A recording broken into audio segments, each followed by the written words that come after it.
Bonjour et bienvenue dans cette vidéo sur l'histoire de la détection. L'histoire des détecteurs de métaux commence au XIXe siècle. La paternité de l'invention est très disputée. Mais on retrouve en 1830 des traces de détection de métaux par R.W. Fox. Cette détection repose sur le principe de mesure des anomalies des champs magnétiques terrestres. On observe le champ magnétique émis par l'objet et toute perturbation du signal envoyé est détectée. Si une perturbation est présente, on est alors en présence d'un métal. Ces recherches étaient très rudimentaires et Fox avait vraisemblablement axé ses recherches sur les champs magnétiques terrestres et métalliques, ainsi que la possibilité de créer des veines métallifères grâce à une exposition prolongée à du courant continu. Robert Ware Fox avait effectivement été le premier à comprendre le principe de conductivité des métaux. Il a alors développé un moyen de détecter les filons, en branchant deux électrodes à une batterie et en vérifiant la conductivité du matériau au milieu. Si une étincelle apparaissait, on était alors en présence d'un filon métallique.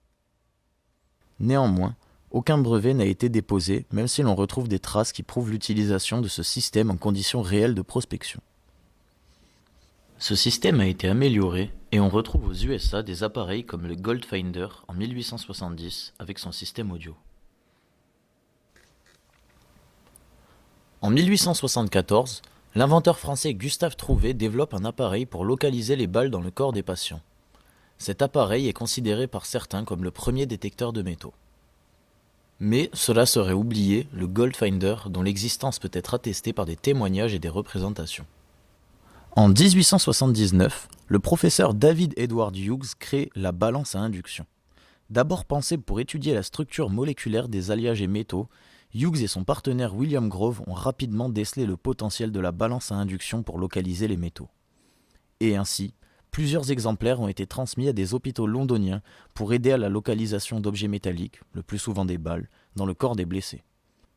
La machine fut même utilisée par la monnaie royale pour le dosage des métaux dans les alliages et la détection de faux. Le 2 juillet, en 1881, James Abraham Garfield, alors président des États-Unis, est victime d'une attaque par balle. Aucun des 16 chirurgiens dépêchés à son chevet ne parvient à localiser la balle ou ses fragments. Graham Bell, que vous connaissez peut-être comme l'un des inventeurs du téléphone, invente donc un détecteur de métaux basé sur les principes de la balance à induction.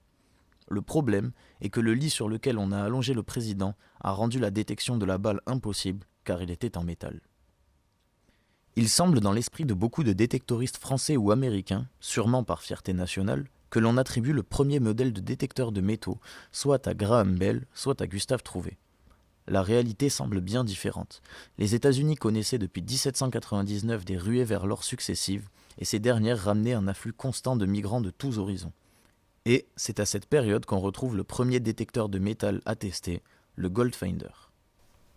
Mais, n'ayant pas de données précises sur l'inventeur, et au vu du nombre de nationalités différentes présentes, on ne peut pas certifier d'une quelconque propriété nationale sur l'invention du détecteur de métal. En 1902, à Londres, George Hopkins développe le Hopkins Electric Ore Finder, un détecteur se basant sur les principes du magnétisme. De plus, la London Electric Ore Finder développe un instrument de détection avec une portée de 100 mètres basé sur le magnétisme et l'implantation d'émetteurs et de sondes dans le sol. On observe les anomalies magnétiques pouvant révéler des métaux précieux dans des grands terrains.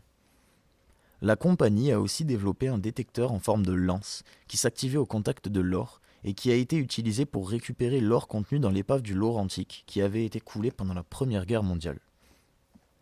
Malheureusement, à part un dessin de brevet très bref, on ne sait rien du fonctionnement de ce détecteur en lui-même. Juste que le signal était transmis sur le bateau à un opérateur qui, par ligne téléphonique directe, communiquait avec le plongeur. En 1905, le capitaine et inventeur de systèmes de torpillage McEvoy développe un système pour trouver des épaves. Il accroche une bobine en forme de raquette qu'on immerge et qui est traînée derrière le bateau. Une épave étant une grande masse métallique, on retrouve facilement sa trace en termes d'anomalies magnétiques. Même les épaves plus vieilles contiennent la plupart du temps assez de métal pour créer des perturbations magnétiques détectables. En 1914, le début de la Première Guerre mondiale et les nombreux blessés par balles ravivent le besoin d'un détecteur de métal. On fournit alors aux médecins des doigtiers audioscopiques, un fin doigtier qui sert de sonde. Le médecin déplace son doigt et entend dans un écouteur, le retour audio lui permettant de localiser la balle. Cette guerre a été principalement une guerre d'artillerie.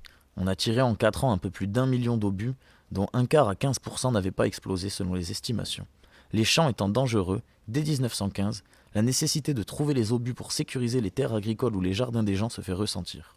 En Lorraine, des accidents impliquant des labours et des obus poussent M. Mirmand, préfet de Meurthe-et-Moselle, à proposer l'étude des détecteurs de métaux permettant de trouver les obus et de reprendre la culture de ces terres.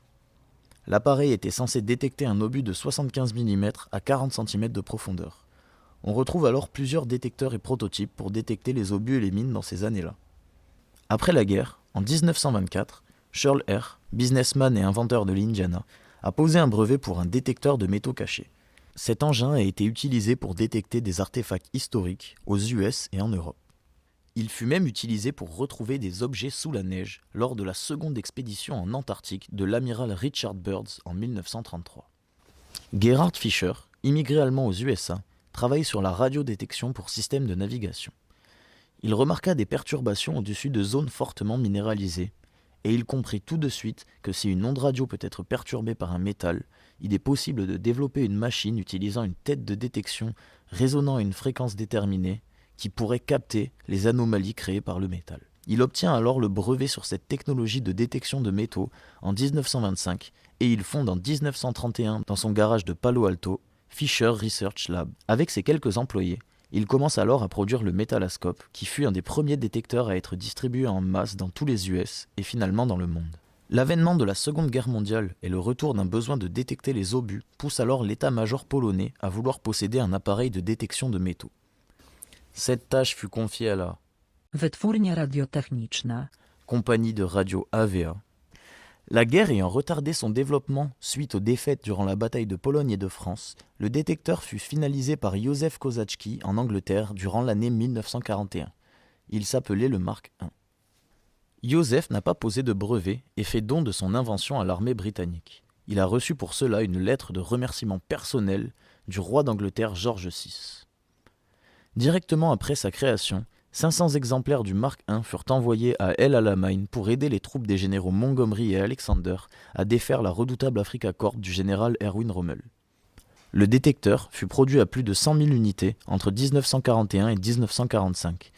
Il fut continuellement amélioré dans ses versions Mark I, II, III, IV et a continué d'être utilisé jusqu'à la première guerre du Golfe en 1995 pour sa version Mark IV-C. Après la guerre, on retrouve des détecteurs vendus aux particuliers souhaitant enlever les obus de leur jardin. Manu France possédait dès 1946 un détecteur à tête elliptique en bois qui pouvait servir à cet usage.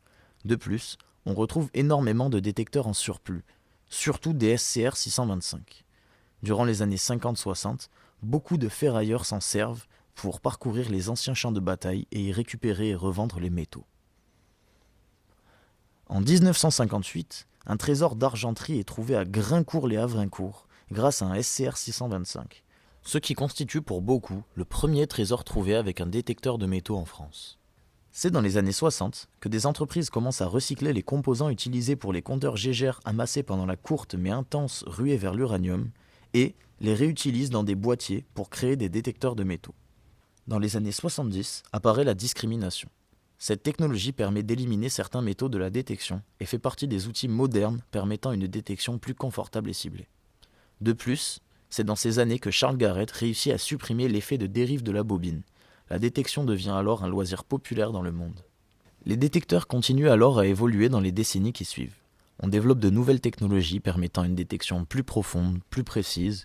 On peut voir l'apparition de radars de sol, de magnétomètres, on peut voir l'utilisation de l'induction pulsée et la démocratisation des très basses fréquences, jusqu'à, de nos jours, arriver à des détecteurs sans fil, légers et précis sur quasi tous les sols et en toute situation.